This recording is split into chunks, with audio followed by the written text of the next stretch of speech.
ভয় পাবো কাকে? দুনিয়ার কারো ভয় আছে? আওয়াজ আল্লাহ পাকের আওয়াজ দিলে কেউ কিছু বলবে? বললেও বন্ধ করা যাবে? আসবে বিজয়, রক্ত আর জীবনের বিনিময়। আসবে বিজয়, রক্ত আর জীবনের বিনিময়। বিপ্লব মানে জীবন দেয়া বসে থাকা নয়, সে কোনো দিন আসবে না রে, করো যদি ভয়। লড়াইয়ের ওই ময়দানেতে যেতে তোমাকে হবে, প্রয়োজনে সব রক্তটুকু জমিনেই ঢেলে দেবে। লড়াইয়ের ওই ময়দানেতে যেতে তোমাকে হবে, প্রয়োজনে সব রক্তটুকু জমিনেই ঢেলে দেবে। তবুও তোমায় লড়তেই হবে, মানিবে না পরাজয়। তবুও তোমায় লড়তেই হবে, মানিবে না পরাজয়। বিপ্লব মানে জীবন দেয়া বসে থাকা নয়, সে কোনো দিন আসবে না রে, করো যদি ভয়। আসবে বিজয়, রক্ত আর জীবনের বিনিময়। আসবে বিজয়, রক্ত আর জীবনের বিনিময়। বিপ্লব মানে জীবন দেয়া বসে থাকা নয়, সে কোনো দিন আসবে না রে, করো যদি ভয়। ঠিক কিনা? শাসনের নামে কেউ বা পিছছে মেহনতি জনতারে, ইমানের উপর আঘাত ওরা হানিছে বারে বারে। শাসনের নামে কেউ বা পিছছে মেহনতি জনতারে, ইমানের উপর আঘাত ওরা হানিছে বারে বারে। প্রতারণার ওই ফাঁদে পড়ে মোরা ক্ষয়, প্রতারণার ওই ফাঁদে পড়ে মোরা জীবন করেছি ক্ষয়। বিপ্লব মানে জীবন দেয়া বসে থাকা নয়, সে কোনো দিন আসবে না রে, করো যদি ভয়। ধর্মকে আজ পুঁজি করিয়া গাল ভরা বলি দিয়ে, কত যে সুফি খুশিতে মাতাল হাদিয়া তোহফা পেয়ে। প্রতারণার ওই ফাঁদে পড়ে মোরা জীবন করেছি ক্ষয়, প্রতারণার ওই ফাঁদে পড়ে মোরা জীবন করেছি ক্ষয়। বিপ্লব মানে জীবন দেয়া বসে থাকা নয়, সে কোনো দিন আসবে না রে, করো যদি ভয়। ঠিক কিনা? ভয় করা লাগতো কাকে? আল্লাহর ভয় আমাদের দিলে ঢুকায় দেখ। জোরে জোরে জোরে আমিন। ভাইরা আমার, যতক্ষণ থাকবেন আওয়াজ দিবেন আলহামদুলিল্লাহ। আপনাদের এই জায়গা ছোট্ট হইলেও আলোচক বাকি যারা আসবে ইনারা সবাই বড়। কি বলেন? জায়গা ছোট, জায়গা কম, আলোচক বড় আলহামদুলিল্লাহ। ইনশাল্লাহ আজকে আরো দুইজন যারা আছে এরা তো আরো দামি। কি বলেন? ঠিক না? তো এখন থেকে ট্রেনিং নেন। নেতাদের পক্ষে স্লোগান অনেক দিয়েছি, আর নেতাদের পক্ষে স্লোগান দেওয়ার সময় না। এখন দুনিয়াতে যতদিন বাঁচবো আল্লাহ পাকের গোলামি করব। কারণ 16-17 বছরে আমরা মোটামুটি একটা জিনিস বুঝে গিয়েছি, যারা আমাদের বন্ধু বেশে আমাদেরকে পাশে থাকার নিশ্চয়তা দিয়েছিল, কথা দিয়েছিল, বিপদে আমরা তাদের কাউকে পাশে পাই নাই। সুতরাং আবারও যদি কেউ আমাদেরকে ধোঁকা দিয়ে বোকা বানাতে চায়, আমরা তাদের উদ্দেশ্য সফল করতে দিব। এই বাংলার জমিনে অনেক আমরা পর্যায়ক্রমে পালাবদল দেখেছি, শান্তি আমরা দেখি নাই। এজন্য আগামীর বাংলাদেশ হবে কোরআন সুন্নাহর বাংলাদেশ। ঠিক কিনা ধরে কর? কোরআন সুন্নাহ যেখানে, কোরআন সুন্নাহ যেখানে, আল্লাহ পাক আমাদেরকে কোরআন সুন্নাহর পাশে থাকার তৌফিক দান করুক। এখানে যে সমস্ত ব্যবসায়ীরা আজকে দোকান বন্ধ করে এই জায়গার ব্যবস্থা করে দিয়েছে, আল্লাহ আজকের এই সকল বরকত তাদেরকে দান করুক। ব্যবসায় 700 গুণ সওয়াব বৃদ্ধি দান করুক, বরকত দান করুক। আমি আরেকটা বিষয় আপনাদেরকে আজকে শিখানোর জন্য একটি আয়াতে কারিমার অংশ শুরুর তেলাওয়াত করেছি। আল্লাহ পাক যদি তৌফিক দান করে এটার অনুকূলে কিছু কথা বলবো। যাদের ব্যবসায় বরকত নাই, টাকা পয়সায় বরকত হয় না, তো ইনশাআল্লাহ এমন একটা আমল, এমন একটা জিনিস যেটা আল্লাহ পাক রব্বুল আলামিন বান্দা যদি পড়ে, তো আল্লাহ পাক ইসমে আজমের মতো বান্দাকে কাজ দিয়ে দিবেন এবং কি বান্দার রিজিকে বরকত বাড়ায় দিবেন। আমরা দুনিয়াতে বড়লোক হইতে চাই সবাই। কি বলেন? কে চায় না বড়লোক হতে? আলেম বলেন, পীর বলেন, বুজুর্গ বলেন, বাটপার বলেন। কিন্তু আলেমদেরকেও আল্লাহ পাক টাকা দেয়, শয়তানদেরকেও টাকা দেয়। যারা 2 নম্বরই করে এদেরও টাকা হয়, আলেমদেরও টাকা হয়। কথা ঠিক না? আলেমদের টাকা আল্লাহ পাক বরকত দেয়, ইমানদারদের টাকায় বরকত দেয়, নামাজিদের টাকায় বরকত দেয়, সৎ ব্যবসায়ীদের টাকায় বরকত দেয়। 2 নম্বরই ছেঁচড়া চোরের টাকা ইনকাম করতে পারে, বরকত দেয় না। এজন্য দেখেন, যারা লাইন বাদ দিয়া বেলাইনে টাকা কামাইছে এই দেশে, 16 বছর পরে এদের বাড়ি ঘর কোনো কিছু টিকে নাই, সব পুরা শেষ, সব নষ্ট। কেন? ও লাইন বাদ দিয়া বেলাইনে টাকা কামাইছে, এটার বরকত হবে না। আর যারা আলহামদুলিল্লাহ লাইনে টাকা কামাইছে, এদের টাকা নিজের বাপেও খায়, সন্তানও খায়, নাতিও খায়, পুতিও খায়, 14 পুরুষ খায়, ওই সম্পদের বরকত নষ্ট হয় না। কারণ ওটা লাইনে টাকা কামানো, বেলাইনে না। আর বেলাইনের টাকা ক্ষমতা যতদিন আছে টিকে, ক্ষমতা নাই ওটা পুড়ে যায়, ওটা নষ্ট হয়ে যায়। কথা বলেন ঠিক কিনা? লাইনে টাকা কামানো দরকার। এজন্য এমন লাইন শিখাই দেব যে এই লাইনটা ইনশাআল্লাহ আপনাদের রিজিকের ভিতরে বরকত দিবে, কোনদিন বরকত নষ্ট হবে। আল্লাহ পাক আমাদেরকে কথাগুলো বুঝার তৌফিক দান করুক। আল্লাহ পাক কোরআনে বান্দাকে স্পষ্ট আল্লাহর পরিচয় দিয়েছেন। আমি যে আয়াতে কারিমা তেলাওয়াত করেছি, এটা একটি কোরআনের সূরা, সর্বপ্রথম সূরার দ্বিতীয় সূরা, সূরাতুল বাকারা। এই বাকারার একদম শেষ পর্যায়ের একটি আয়াত, অর্থাৎ 3 নম্বর পারার শুরুর পৃষ্ঠা। এই আয়াতের একটি নাম আছে, আল্লাহ পাক আলাদা একটি নাম এটাকে নামকরণ করেছে আয়াতুল কুরসি। কি বলেন? নাম এটা জানেন তো? আয়াতুল কুরসি আমরা অনেকেই মুখস্থ জানি না, কিন্তু যদি জিজ্ঞাসা করেন ভাই বাংলাদেশের ভালো ভালো কয়েকজন নায়ক নায়িকার নাম বলেন তো, লাভ দিয়ে বলে দিবে ভাই ওটা আমার ক্রাশ। কথা বুঝে নাই? সবার নাম জানে, খেলোয়াড়ের নাম জানে, যার কারণে আমাদের যুবকেরা খেলোয়াড়দের মতো করে চুল রাখে, চতুর্দিকে টাক্কু, উপর দিয়ে চোখা, এখানে চুল নাই ওখানে চুল ভরা। আর কেউ কেউ তো চুল রাখে সজারুর চুলের কাঠা যেরকম শক্ত, চোখা। আমাদের দেশের যুবকদের চুল ডিজাইনটাও এরকম চোখা। কার মতো রাখছে? মেসির মতো। কার মতো রাখছে? খেলোয়াড়ের মতো, নায়কের মতো। কিন্তু কোরআনের একটা সূরা জিজ্ঞাসা করেন, সূরা বলতে পারে না। এ ভাইরা আমার, এই সূরার নাম আল্লাহ পাক নামকরণ করেছেন আয়াতুল কুরসি। রাসূল সাল্লাল্লাহু আলাইহি ওয়াসাল্লাম হাদিসে এটাকে আয়াতুল কুরসি বলে সম্বোধন করেছেন। এটা আল্লাহ পাকের শান, মান, মর্যাদা আল্লাহ পাক রব্বুল আলামিন বর্ণনা করেছেন। শুরুতেই আল্লাহ পাক স্পষ্ট বান্দাকে শিখায় দিলেন, শোনো এই আয়াতের পরিচয়। এই আয়াতের শুরুতে আমি তোমাদেরকে বুঝায় রাখলাম কি, আল্লাহু লা ইলাহা ইল্লাহু। যে আয়াতটা ইসমে আজম, এই আয়াতের শুরুটাই আমি আল্লাহ পাক স্পষ্ট আমার পরিচয় বর্ণনা করে দিলাম। আল্লাহু লা ইলাহা ইল্লাহু, মালিক তো তিনি আল্লাহ, যার সঙ্গে কোনো ইলাহ নাই, যার সঙ্গে কোনো শরীক নাই। যে আল্লাহ পাক বিনা শরীকে আল্লাহ, যে আল্লাহ পাক বিনা শরীকে আল্লাহ, কোন বান্দা তাকে সাথে যদি, তার সাথে যদি কাউকে শরীক করে, ওই বান্দার ঈমান থাকবে না চলে যাবে? চলে যাবে। এটা হলো আয়াতুল কুরসির শুরুর সবক। লা ইলাহা ইল্লাহু আল হাইয়ুল কাইয়ুম। তিনি জীবিত, শুধু জীবিত নয়, চিরঞ্জীব। যে আগেও ছিল, এখনো আছে, ভবিষ্যতেও। সরকার গতকাল ছিল, আজকে নাই, আবার কালকে থাকবে কিনা গ্যারান্টি নাই। কিন্তু আল্লাহ পাক আগেও ছিল, এখনো আছে, ভবিষ্যতেও।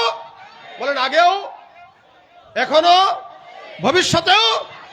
এটা হলো আল্লাহ পাকের সবচেয়ে বড় পাওয়ার, যে মালিক, তার ক্ষমতা নিয়ে কোটি কোটি বছর পার হয়ে যাবে, ক্ষমতা শেষ হবে না। চিরস্থায়ী রব যিনি, তারই তো গোলামি করা দরকার। আল্লাহ পাক স্পষ্ট শিখাই দিয়েছেন। এই জন্য বান্দা খবরদার, আল্লাহ ছাড়া কাউকে মানবা না, যত বড় নেতা হোক। নবী করিম স্পষ্ট হাদিসে বর্ণনা করেছেন, লা তাআতা লিমাখলুকিন ফি মাসিয়াতিল খালিক। আল্লাহ পাক বেজার হয় এমন কোন কাজ করা থেকে বেঁচে থাকো। কেন? আল্লাহ পাককে বেজার করে দুনিয়ার কোন মানুষকে খুশি করা হারাম, সম্পূর্ণ নিষেধ। যত বড় নেতা হোক, মা বাবাও যদি হয়, মা বাবা খুশি হয়, আল্লাহ বেজার হয়, এমন খুশি মা বাবাকেও করা যাবে। বিবি খুশি হয়, আল্লাহ বেজার হয়, বিবিকে খুশি করা যাবে। দুনিয়ার সব মানুষ একদিকে, আমার আল্লাহ একদিকে। আমি বলবো দুনিয়ার মানুষ গোল্লায় যাক, আমি আমার মাওলার দিকেই যাব। এটা আমার ঈমান। আল্লাহ পাক শিখায় দিলেন, আল্লাহু লা ইলাহা ইল্লাহু আল হাইয়ুল কাইয়ুম। তিনি আল্লাহ, যিনি সারা দুনিয়াতে গোটা বান্দাদের মধ্যে, জিন্নাতের মধ্যে যত মাখলুকাত আছে সব মাখলুকাতের মধ্যে বিরাজমান, উনার সাথে কোনোদিন কাউকে শরীক করা যাবে না। এটা আমাদের ঈমান। এজন্য ঈমানের কথা আল্লাহ পাক সূরা বাকারার শুরুতেই বলে দিয়েছেন, আল্লাযীনা ইউমিনুনা বিল গায়ব, অদৃশ্যের প্রতি বিশ্বাস করা, এটা ঈমান। ফিতরাতি ভাবে প্রত্যেকটা বান্দা মুমিন হয়ে জন্মগ্রহণ করেন। রাসূল সাল্লাল্লাহু আলাইহি ওয়াসাল্লাম হাদিসে বলেন, কুল্লু মাউলুদিন ইউলাদু আলা ফিতরা, প্রত্যেকটা মানুষ, প্রত্যেকটা জন্ম তার ফিতরাতে ইসলামের উপরে জন্মগ্রহণ করে। ফাআবাওয়াহু ইউহাউইদানিহি আও ইউনাসসিরানিহি আও ইউনাজ্জিসানিহি, আল্লাহ রাসূল বলেন তাদের বাবা মা তাদেরকে ইহুদি বানায়, বাবা মা নাসারা বানায়, বাবা মা হিন্দু বানায়, বাবা মা খ্রিস্টান বানায়, বাবা মা নাস্তিক বানায়, বাবা মাই আল্লাহওয়ালা বুজুর্গ বানায়। সন্তানের দোষ না, এটা ছোট বাচ্চা ও ফিতরাত ইসলামের উপরে জন্মগ্রহণ করে, তার ফিতরাত ভিতরে কিন্তু ইসলামটাই বসবাস করে, কিন্তু উপরে কুফুরির চাদর পেঁচায় থাকে। চাদর যদি সরে যায় তো ইসলাম কবুল করে নেয়। আমি গতকাল আশুলিয়াতে মাহফিল করছি, যেই ময়দানে মাহফিল করছি অনেক বড় ময়দান, না হইলেও হয়তো 10-15-20 হাজার মানুষ ধরে এরকম ময়দান। আমি যাওয়ার পরে শুনলাম ওই ময়দানটা হিন্দুর মালিকানা, এবং এই হিন্দু ভাইয়েরা আমার ভক্ত, যার কারণে মাহফিলের জন্য তাদের মাঠ তারা মাহফিলের জন্য দিয়ে দিছে যে আপনারা মাহফিল করেন, হুজুরকে আনেন। এটা আপনাদের কাছে অবাক মনে হচ্ছে না? কথা বলে না। হিন্দু ভাইদের জায়গা মাহফিল করার জন্য মুসলমানদেরকে দিয়ে দিচ্ছেন যে আপনারা হুজুরকে আনেন, আমরা এই মাঠের জায়গা ছেড়ে দিব।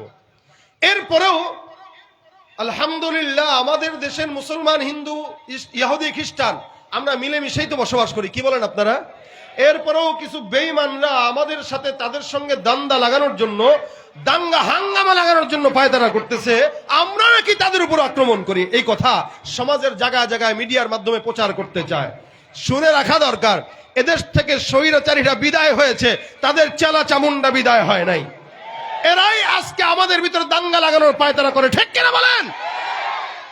সেখানের মাহফিলে আমি যখন বয়ান করতেছিলাম, তার বয়ানের আধা ঘন্টার মাথায় আমার বাম পাশে এই জায়গার যে মালিক হিন্দু ভাই, উনি বসা ছিলেন চেয়ারে, উনি বয়ান শুনতেছিলেন, একদম কালো মানুষ একদম।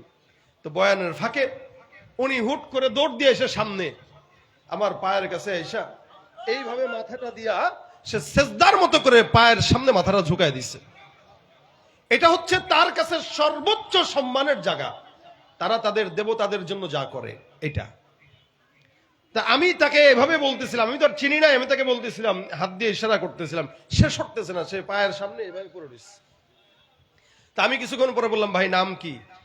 দেখবেন আমরা মাঝে মাঝে বয়ান করলে কিছু কিছু জায়গায় চরমোনার কিছু মুরিদটা থাকে, এই পাগলরা এমন হালত হয় যে তখন নিজের ভিতরে আর থাকে না, ওর নিজের হুশও নিজের ভিতরে রাখে না।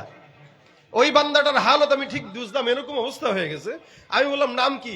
কোনো নাম নাই, এভাবে বলতেছ, কোনো নাম নাই। পাশ থেকে একজন বললেন, হুজুর এটা ওনার জায়গা। আমি বললাম, ভাই কি দোয়া করবো আপনার জন্য? সব মানুষকে সামনে নিয়ে বললাম, আল্লাহ পাক তাকে ঈমানের নূর দান করুন। তো সেও সবার সামনে এরকম করতেছে, আমিন। চলে গেছে, আবার বয়ান শুনছে। লাস্টে বয়ানের পরে, মুনাজাতের পরে আবার সে আসছে, এসে আবার সে পায়ের কাছে এসে এরকম মাথা নো। আমি কই, ভাই মানুষকে মানুষ সেজদা দেয় না, মাথা উঠান। আমি তার মাথায় হাত বুলাইলাম, তার চোখে আমি পানি দেখতে পাইছি। তখন আমি আজকের এই যে হাদিসটা আপনাকে বললাম, যে রাসূল সাল্লাল্লাহু আলাইহি ওয়াসাল্লাম বলেছেন প্রত্যেকটা মানুষ ফিতরাতে ইসলামের উপরে জন্মগ্রহণ করে, আপনি তার কলবের ভিতরে আঘাত দিতে পারবেন, তার উপরের কুফরির চাদর আল্লাহ পাক সরায় দিয়ে তাকে মুসলমান বানায় দিবে। আমি তার চোখের দিকে তাকায়া ভাবসাব বুঝতেছিলাম, এইভাবে যদি 10টা প্রোগ্রামে সে থাকে, আমার বিশ্বাস সে মুসলমান হয়ে যাবে। তার চোখে আমি পানি দেখেছি। এমনকি সে মাহফিল থেকে গাড়ি বের করা পর্যন্ত প্রত্যেকটা মানুষকে প্রোটেকশন দিয়ে আমার বারবার খালি আমার হাতে চুমা খাচ্ছে, কপালে চুমা খাচ্ছে, আসতেছে। আমি বারবার তার জন্য দোয়া করলাম, আল্লাহ তাকে হেদায়েতের নূর দাও। আপনারাও বলেন আমিন। কুল্লু মাউলুদিন ইউলাদু আলা ফিতরা, প্রত্যেকটা মানুষ ফিতরাতে ইসলামের উপরে জন্মগ্রহণ করে, কিন্তু মা বাবার কারণে সে বেঈমান হয়, মা বাবার কারণে সে ঈমানদার হয়। আল্লাহ বলেন, আল্লাযীনা ইউমিনুনা বিল গায়ব, অদৃশ্যের প্রতি যারা বিশ্বাস রাখে তারাই মুমিন। অদৃশ্য মানে আল্লাহকে দেখেছেন, জান্নাত দেখেছেন, কথা কয় না। দেখছেন কেউ নবী মুহাম্মদুর রাসূলুল্লাহকে দেখেছেন? না। বিশ্বাস করেন কিনা? আচ্ছা, আল্লাহকে আমরাও বিশ্বাস করি, ইহুদিরাও বিশ্বাস করে, নাসারারাও বিশ্বাস করে, বুঝেন? কারণ ওরা আহলে কিতাব, তারা আল্লাহকে মানে। কিন্তু সমস্যা কোন জায়গায়?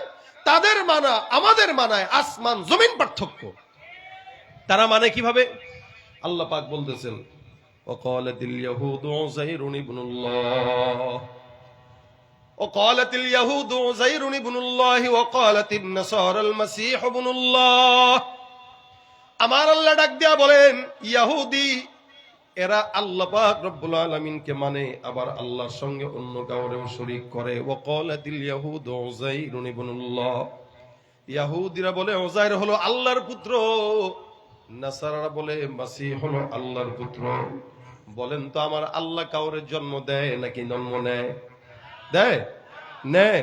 আমার আল্লাহ ডাক দিয়া বলেন, কুল হুয়াল্লাহু আহাদ আল্লাহুস সামাদ লাম ইয়ালিদ ওয়া লাম ইউলাদ ওয়া লাম ইয়াকুল লাহু কুফুয়ান আহাদ। সারা দুনিয়ার মানুষকে আল্লাহ পাক জানায়া দেয়া বলে, মুমিন, জমিনের মধ্যে আমি আল্লাহ একজন একক, তিনি কারো থেকে জন্ম নেয় না, কাউকে জন্ম দেয় না। যারা আল্লাহর সঙ্গে কাউরে শরীক করে তাদের ঈমানও থাকে না। আমরাও আল্লাহকে বিশ্বাস করি, ইহুদিরাও বিশ্বাস করে, নাসারারাও বিশ্বাস করে, কিন্তু তারা আল্লাহর সঙ্গে আরেকজনকে শরীক করে। আর আমরা ফাঁসির মঞ্চেও যদি দাঁড়াই, আমরা এই কথাই বলবো, আল্লাহর সঙ্গে অন্য কাউকে শরীক করা যাবে না। একজনকে, তিনি কে?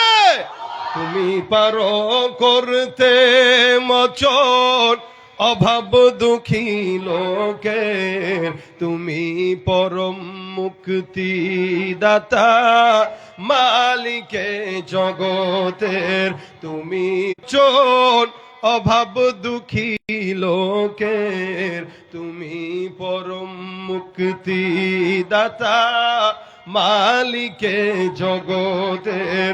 তোমার কাছে চাই যে পানা, তোমার কাছে চাই যে পানা, আমরা প্রতিদিন তোমার দয়ায় পূর্ণ আমার সাহারা নিশিদিন। কার দয়া? এ মুসলমান, আল্লাহ ডাক দিয়া বলে, ইমানদার, আল্লাহকে না দেখে বিশ্বাস করার নাম ঈমান। এই জন্য এই পরিচয়টা আল্লাহ পাক রব্বুল আলামিন গোটা দুনিয়ার বান্দাকে বারবার দেয়, আল্লাহু লা ইলাহা ইল্লাহু, এই তিনি একজন আল্লাহ, যার সঙ্গে কোনো শরীক নাই। হুয়াল হাইয়ুল কাইয়ুম, এই জমিনের মধ্যে যত বড় শক্তিওয়ালা হোক না কেন, আল্লাহর চাইতে শক্তিশালী কেউ। আমেরিকার প্রেসিডেন্ট আছে, ফেরাউন ছিল, জমিনে যত মানুষ আসবে, যত বাদশার বাদশা, সারা দুনিয়ার বাদশাদের পতন আছে, কিন্তু আল্লাহ পাকের পতন হওয়ার সম্ভাবনা। এ মুসলমান, আল্লাহ পাক রব্বুল আলামিন বলেন, দুনিয়ার মধ্যে নেতারা ঘুমায়, চেয়ারম্যান ঘুমাইলে এলাকা চলে, মেম্বার ঘুমাইলে এলাকা চলে, রাষ্ট্রের প্রধান ঘুমাইলে রাষ্ট্র চলে। আমার আল্লাহ ডাক দিয়া বলেন, লা তাখুযুহু সিনাতু ওয়ালা নাওম। যে রব্বে কারীম আমি আল্লাহ, এই আল্লাহ পাক রব্বুল আলামিন এমন একজন মালিক, একটা সেকেন্ডের জন্য ঘুম তো দূরের কথা, তন্দ্রাও হয় না। সারা দুনিয়ার মানুষ জানে, সব মানুষ ঘুমায়, সব বান্দারা ঘুমাইবে, দুনিয়া চলবে। আসমানের মালিক এক বিন্দু জিমাইলেও আল্লাহর দুনিয়া এক বিন্দু চলতে পারে না। যিনি ঘুমানো না, তন্দ্রাচ্ছন্ন হন না, খাবারও লাগে না, আল্লাহ পাক রব্বুল আলামিন এমন একজন কুদরতওয়ালা মালিক, সারা দুনিয়ার সব সরকারকে এক করলো, আমার আল্লাহ পাক রব্বুল আলামিনের শক্তির কাছেও যাওয়ার সম্ভাবনা আছে নাকি বলেন তো? এই জন্য আমার আল্লাহ পাক রব্বুল আলামিন বান্দাকে, শুরুতেই বান্দাকে আল্লাহর পরিচয় দিয়া বলতেছেন। আমার কথা হলো, আয়াতুল কুরসি নিয়ে আল্লাহ রাসূল সাল্লাল্লাহু আলাইহি সাল্লাম বলেন, কত ফজিলতপূর্ণ আয়াত। নবী করিম সাল্লাল্লাহু আলাইহি সাল্লাম বলেন, খুব বুঝবেন। আল্লাহর নবী ডাক দিয়া বলেন, এ বান্দা, তোমরা তো জান্নাতে যেতে চাও, প্রত্যেকটা ইমানদার বান্দা জান্নাত চায়, আমিও জান্নাত চাই, আপনারাও চান। বলেন তো, জান্নাত মরার সাথে সাথে চাই নাকি একটু দেরিতে চাই? তার মানে মরবো,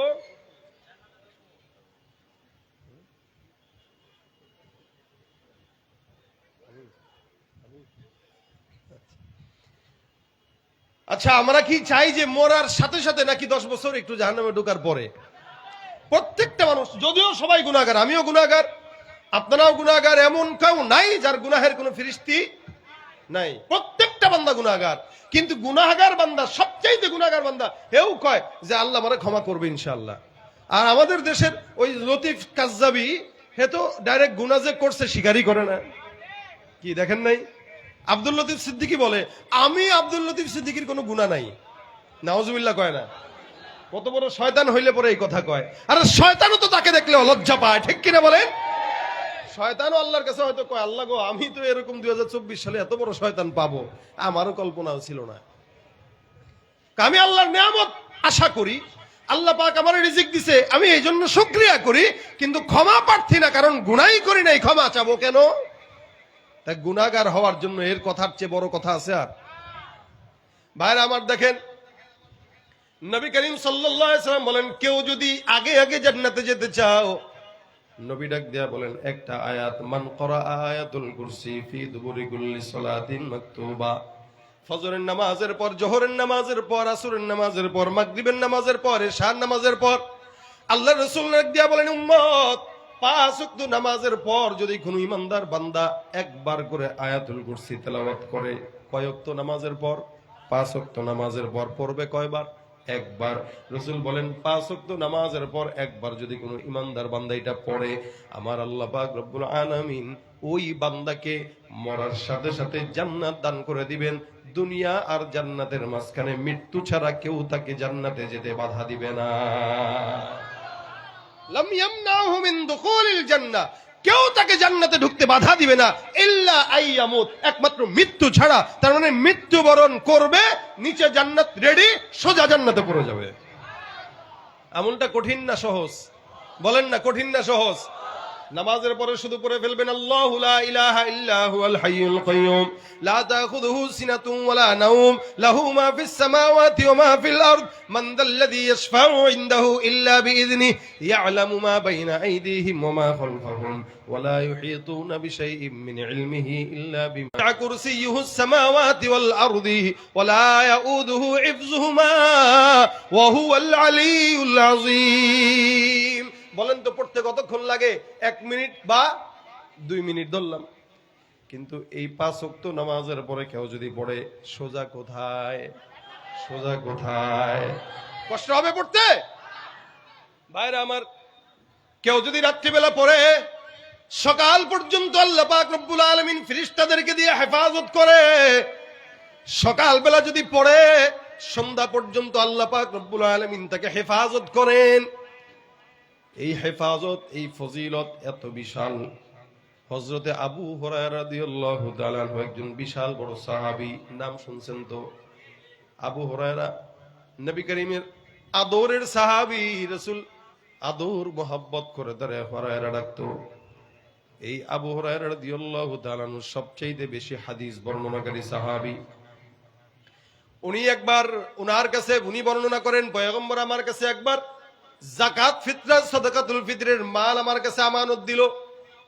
নবী করিম সাল্লাল্লাহু আলাইহি ওয়াসাল্লাম আমাকে দিয়া বললেন, এ হুরায়রা, এটা তোমার আন্ডারে রাখো, হেফাজতের দায়িত্ব তোমার, যেন একটা বিন্দু জনগণের মাল নষ্ট না হয়। মালগুলা কার? বলে জনগণের। জনগণের আমানত অনেক বড় কঠিন কাজ। আবু হুরায়রা দায়িত্ব নিয়ে সুন্দর করে পাহারা দিতেছেন। গভীর রাতে পাহারা দিতে দিতে নামাজে দাঁড়ায় যায়। হঠাৎ করে তাকায় দেখে আবু হুরায়রার ঘরের মধ্যে একটা চোর ঢুকলো।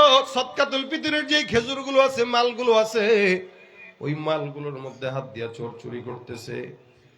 আবু হুরায়রা রাদিয়াল্লাহু তাআলা আনহু দেখলেন, দেখে চোরকে ডাক দিয়া বলে, এ চোর, কেন তুমি আমার ঘরে ঢুকলা? এটা তো জনগণের মাল, এটা আমার মাল হলে তোমার আমি দান করতাম, কিন্তু এই জায়গাটায় জনগণের টাকা আছে, জনগণের মাল আছে, জনগণের হক আছে। জনগণের হক নষ্ট করলে আল্লাহ পাক নিজেও ক্ষমা করে না যতক্ষণ জনগণ ক্ষমা না করে। কথা কয় না? এ মুসলমান, আমরা জনগণের হক নষ্ট করতে বড় এক্সপার্ট, যার কারণে আমার বাংলাদেশে এত বছর যত নেতা কর্মীরা আসছে, সব জনগণের হক মারেন না, খাওয়াইন না, একই অবস্থা সব। আবু হুরায়রা রাদিয়াল্লাহু তাআলা আনহু বলেন, আমি চোরকে ধরলাম, চোর মাল নিতে গেছিল, হঠাৎ করে চোরকে ধরে আরেক দিয়ে বললাম, এই ঘরের মধ্যে কি করো? কয়, ভাই আল্লাহর রাস্তায় আমার মাফ করে দেন, মাইরেন না, কিছু বললেন না, ঘরের মধ্যে সন্তান না খাওয়া, বিবিও খায় না, মাও খায় না, অনেক দিন হয়ে গেছে, পেটের মধ্যে দানা পানি যায় না, চুলায় আগুন জ্বলে না, চুরি করতে আসছি স্বভাবের কারণে না, অভাবের কারণে, আল্লাহর রাস্তায় আল্লাহর কসম করে বলছি আর কোনোদিন চুরি করবো না, ছেড়ে দেন। যত বড় চোর হোক, যতবার ধরা পাক, যতবার ধরা পড়বে ততবারই সে একটা কথাই বলবে যে আল্লাহর কসম আর চুরি করব। এটা চোরের একটা অভ্যাস। আবু হুরায়রা রাদিয়াল্লাহু তাআলা আনহু দিলে মায়া লেগে গেছে, আহারে বেচারার বাবা খাইতে পারে না, মা খাইতে পারে না, ছেড়ে দেয়। সকালবেলা ফজরের নামাজের জন্য মসজিদে যায়। ফজরের নামাজের সময় পয়গম্বর মুহাম্মদুর রাসূলুল্লাহ সাল্লাল্লাহু আলাইহি ওয়াসাল্লামের সঙ্গে দিদার দেখা হওয়ার পর রাসূল ডাক দিয়ে বলে, আবু হুরায়রা, গতকাল রাত্রে যেই চোর ঘরের মধ্যে ঢুকলো ওই চোরটা কোথায়? বলেন তো, চোর যে ঢুকছে, চোরের ব্যাপারে রাসূলকে দেখছে নাকি?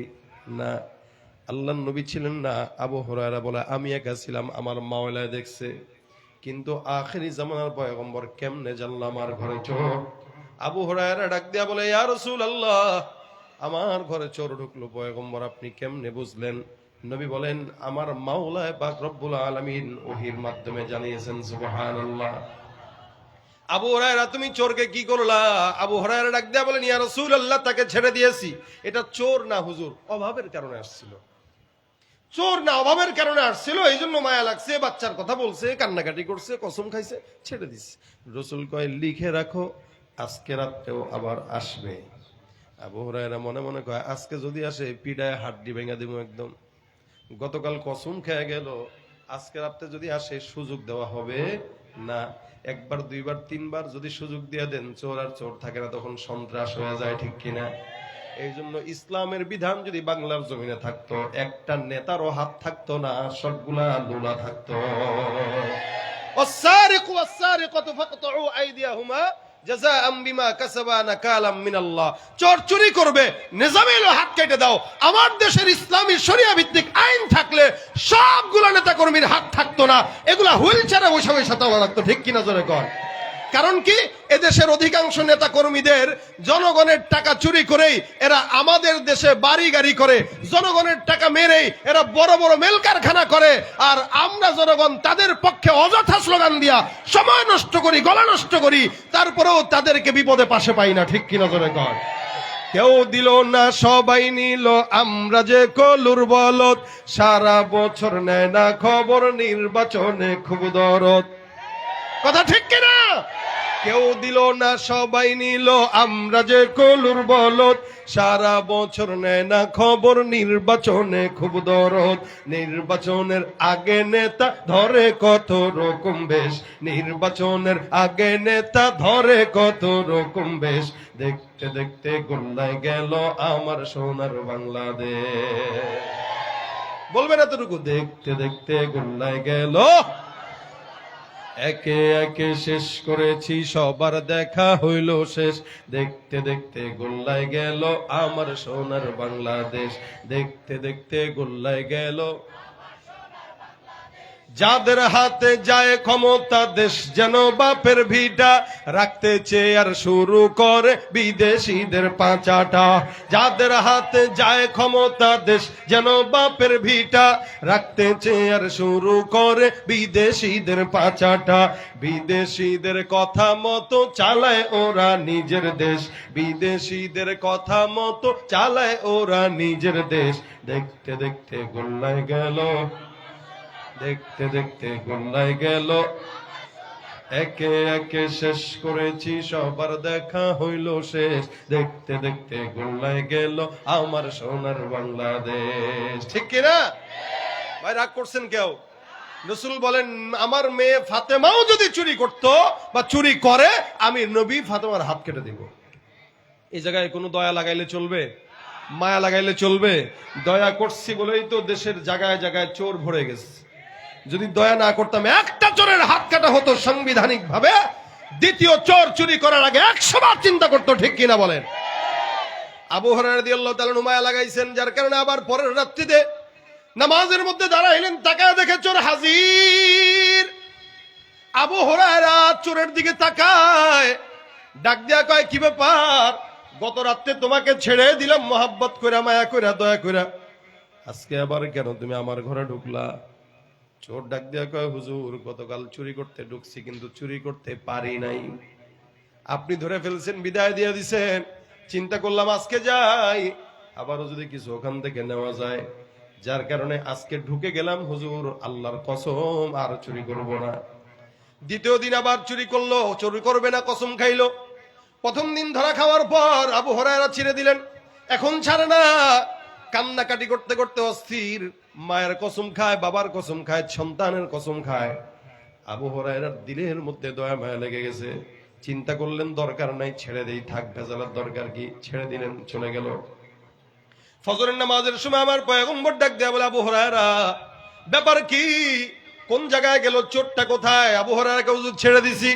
নবী ডাক দেয়া কয়, ছেড়ে দিছো, মনে রাখো আজকে আবার আসবে। আবু হুরায়রা কয়, হুজুর আজকে যদি আসে রশি কিনে নিয়ে যাব, বাইন্দা সকালে আপনার কাছে নিয়ে আসবো। আবু হুরায়রা রশি টশি রেডি করে সকালবেলা রাত্রেবেলা পয়গম্বর রাসূলুল্লাহ সাল্লাল্লাহু আলাইহি ওয়াসাল্লামের কাছে হাজির করার জন্য তৈয়ার। গভীর রাত হয়ে গেল, চোর মহোদয় হাজির। আবু হুরায়রা কয়, পেয়ে গেলাম, গত 2 দিন আসলা, আজকে আসবা না নিয়ত করলা, ওয়াদা করলা, আবার আজকে তুমি আসছো, সুতরাং আজকে তোমাকে ছাড়াছাড়ি নাই। রশি দিয়া সুন্দর করে হাতটা বেঁধে দিল। বেঁধে টেতে ডাক দিয়া বলতেছেন, আবু হুরায়রা। আবু হুরায়রা রাদিয়াল্লাহু তাআলা বলেন, সকালবেলা ফজরের নামাজের সময় মসজিদে পয়গম্বরের সঙ্গে দেখা করায় দিব।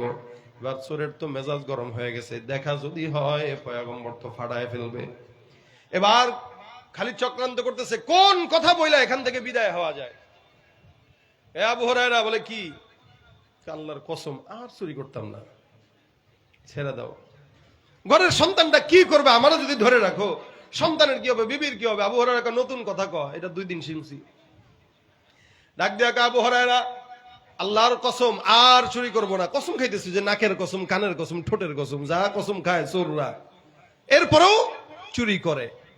আবু হুরায়রার দিলের মধ্যে মায়া নাই, বেঁধে ফেললো, ধরে ফেললো, নবীর কাছে নিয়ে যাবে। চোর কিছুক্ষণ মাথা ঠান্ডা মাথায় রেখে চিন্তা করলো, কোন দিকে তার দুর্বলতা, ওই দিকে আঘাত দিলেই তাহলে ছাড়া পাবো। এবার চোর আস্তে আস্তে চিন্তা করে আর বলে, আবু হুরায়রা আমি তোমাকে একটা কোরআনের আয়াত শেখাইতে চাই, তুমি শিখবানি। কে কয়? কে কয়? ও ভাই, চোরের মুখে ইসলামের কথা, কোরআনের কথা, ধর্মের কথা আমরা 16 বছর শুনছি। কি বলেন, ঠিক না? আরো শোনা লাগতে পারে কিনা? কোরআনের আইন যতক্ষণ না হবে তাদের মুখ থেকেই শুনতে হবে, কথা কয় না? শুধু আমিও তাদের কথাই বলতেছি না, আমাদের এই দেশে চায়ের দোকানদারও ফতোয়া দেয়, রিকশাওয়ালাও ফতোয়া। এটা যদি আপনার পছন্দ হয় আমরা ছাড়বেন? হ্যাঁ, ছেড়ে দিব। আমি যেটা শিখাবো এটা আপনি জানেন না, পারেন না, আমি বিশ্বাস করি। আমার কাছে শুনবেন, যদি পছন্দ হয় ছেড়ে দিবেন।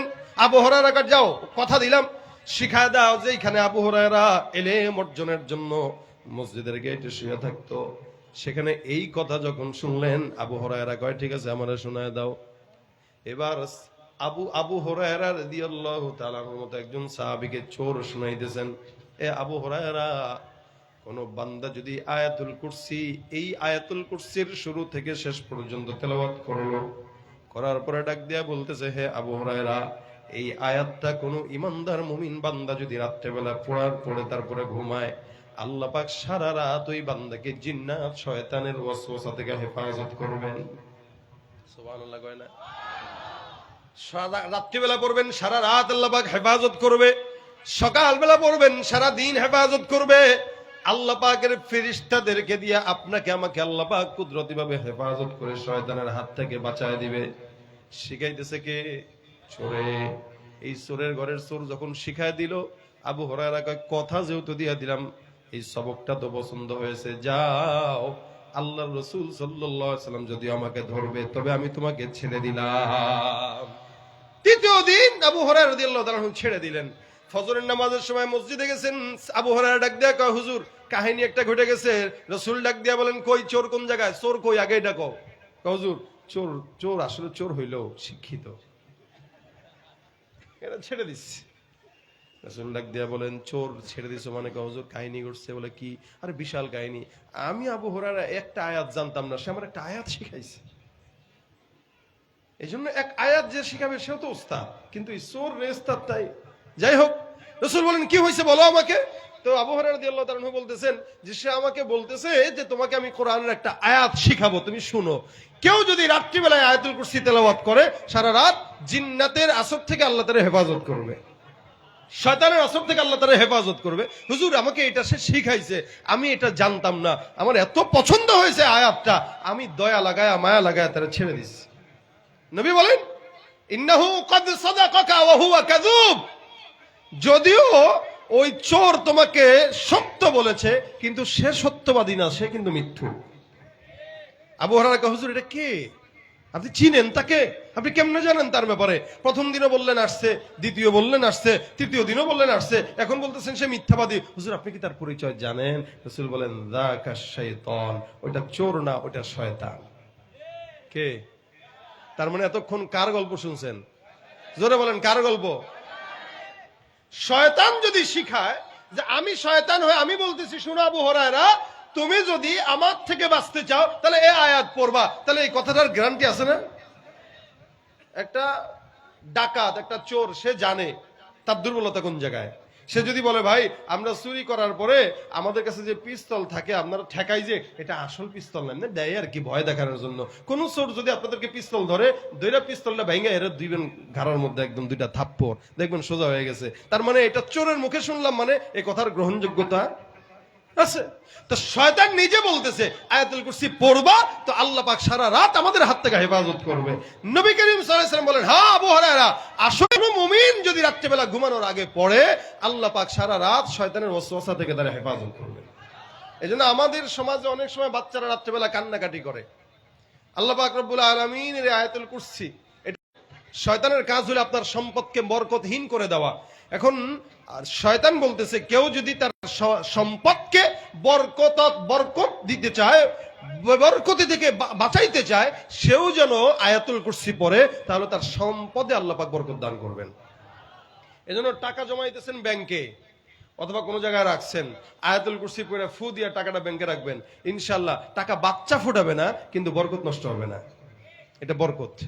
আপনি টাকা জমান বরকতময় হিসেবে আপনি আয়াতুল কুরসি পড়ে ফু দিয়ে রেখে দেন, আপনি গায়ে আয়াতুল কুরসি ফু দিয়ে রেখে দেন, ইনশাআল্লাহ বরকত হবে ভাই। এই যে সবক একটা রাসূল শিখাইছেন, এই শয়তানের মাধ্যমে আল্লাহ পাক রব্বুল আলামিন সাহাবীকে শিখাইছেন, সাহাবীর মাধ্যমে রাসূলের মাধ্যমে এই পর্যন্ত আমরা শিখছি। এগুলো আমাদের জন্য কি কল্যাণের না? শিক্ষা না? তাহলে দেখেন 5 ওয়াক্ত নামাজের পরে রাসূল বলেন 5 ওয়াক্ত নামাজের পরে কেউ যদি পড়ে সোজা জান্নাতে চলে যাবে। সারাদিন যদি পড়ে আল্লাহ পাক শয়তানের ওয়াসওয়াসা থেকে হেফাজত করবে। পড়তে আর কতক্ষণ লাগে? হয়তো 1 মিনিট 2 মিনিট। 1 মিনিট 2 মিনিটের জন্য আমি যদি আমার সম্পদকে বাঁচাইতে পারি, আমার সম্পদকে চোরের কাছ থেকে হেফাজত রাখতে পারি, এটা তো আমার কাছেও পড়া দরকার আছে না নাই? এই জন্য নিয়ত করেন প্রত্যেক দিন অন্তত কমাস কম 5 ওয়াক্ত নামাজের পরে আয়াতুল কুরসি পড়বো ইনশাআল্লাহ। ইনশাআল্লাহ আল্লাহ পাক কবুল করুক, যারা বলেন আমিন। সম্পদ হেফাজতের জন্য আয়াতুল কুরসি পড়বেন, আল্লাহ ব্যবসায় বরকত দেবে ইনশাআল্লাহ। এটা অনেক বড় ফজিলতপূর্ণ আমল। অনেক মুফাসসিরিন ইকরাম এটাকে ইসমে আজম বলেছেন। ইসমে আজম এটা, যত বিপদে আছেন পড়বেন, আল্লাহ পাক এই ইসমে আজমের বরকতে আপনাকে সব বিপদ থেকে হেফাজত করবে। ভাইরা আমার, এই মাদ্রাসা মডেল টাউন, আলহামদুলিল্লাহ এই গলিতে আসতে যে অনেকগুলো প্রতিষ্ঠান দেখলাম, তো আমার বলতেছিল যে এটা মাদ্রাসার গলি। মাদ্রাসা হওয়া ভালো, তবে প্রত্যেকটা মাদ্রাসার মূল থিম একটাই, ইখলাস আর তাকওয়ার সঙ্গে যদি আগানো যায় তাহলে মাদ্রাসা ভালো। কি বলেন, ঠিক না? কারণ এই মাদ্রাসার ভিতরে কোরআন আর সুন্নাহর জ্ঞান দেওয়া হয়। দুনিয়ার কোন শিক্ষায় কোরআন সুন্নাহর জ্ঞান দেওয়া হয় না, একমাত্র মাদ্রাসার শিক্ষায় কোরআন সুন্নাহর জ্ঞান দেওয়া হয়, যে শিক্ষা মানুষকে জান্নাত পর্যন্ত পৌঁছায় দেয়। এই কারণে আমরা যে মাদ্রাসার উদ্যোগে আজকের মাহফিলে বসছি, এই মাদ্রাসা যতদিন টিকে থাকবে নাস্তিকরা ততদিন দমানো থাকবে। মাদ্রাসা বন্ধ তো বেঈমানদের আস্ফালন ঘটে যাবে, ঠিক কিনা বলেন? আমরা দোয়া করি প্রত্যেকটা দিনই প্রতিষ্ঠান যেন ইখলাসের সাথে আগাইতে পারে এবং এরা মান রক্ষা করে ছাত্রদের দায়িত্ব আমানতের সাথে যেন বুঝাই দিতে পারে, জোরে বলেন আমিন। এজন্য মাদ্রাসার যদি কার খায়ার খা থাকেন, আমি চাই আজকে মাদ্রাসার জন্য কেমন 2-1 খায়ার খা বান্দা যারা আছেন, আমি মাদ্রাসার জন্য 20,000 টাকা দিব, 50,000 টাকা দিব। এখানে কিছু ছেলেরা পড়ে, এতিম ছেলেরা পড়ে, গরিব ছেলেরা পড়ে, যারা ভাই কওমি মাদ্রাসা কওমি মাদ্রাসার কাজটাই হলো জাতির খেদমত করা, জাতির থেকে নেয়, জাতিকেই দেয়, জাতির কল্যাণেই কাজ করে। আবার সুতরাং এই কওমি মাদ্রাসা আপনাদের টাকা দিয়ে চলবে, এটাই স্বাভাবিক। এখন কেউ যদি মনে করে ভাই কি দরকার, আপনি জনগণের টাকা দিয়ে কেন মাদ্রাসা চালাবেন, আমি বলবো ভাই কওমি মাদ্রাসার এই নিউসুল এটাই, এটা জনগণের সাথে সম্পৃক্ত, জনগণের টাকাই চলে, জনগণের খেদমতেই নিয়োজিত থাকে। সুতরাং এই খেদমতটাকে দীর্ঘ করার জন্য, আপনিও এই খেদমতের সাথে সামিল থাকার জন্য, এরকম কেউ যদি থাকেন যে আমি 20,000 টাকায় মাদ্রাসায় দিব, আমি 10,000 টাকায় মাদ্রাসায় দিব, দেখতে চাই কোন ব্যক্তি ইনশাআল্লাহ মানজা আবিল হাসানা ফালাহু আশরু আমসালিহা, কেউ আল্লাহর এই দ্বীনি কাজের জন্য একটা দান করবে, আল্লাহ পাক রব্বুল আলামিন তাকে 10 গুণ পরিমাণ বৃদ্ধি করে দিবেন। সুবহানাল্লাহি ওয়া বিহামদি। এইজন্য ভাইরা আমরা নিয়ত করি, কে আছেন যারা 10,000 20,000, আমার ভাই বলতেছে এখানে অনেক দানবীররা আছে যারা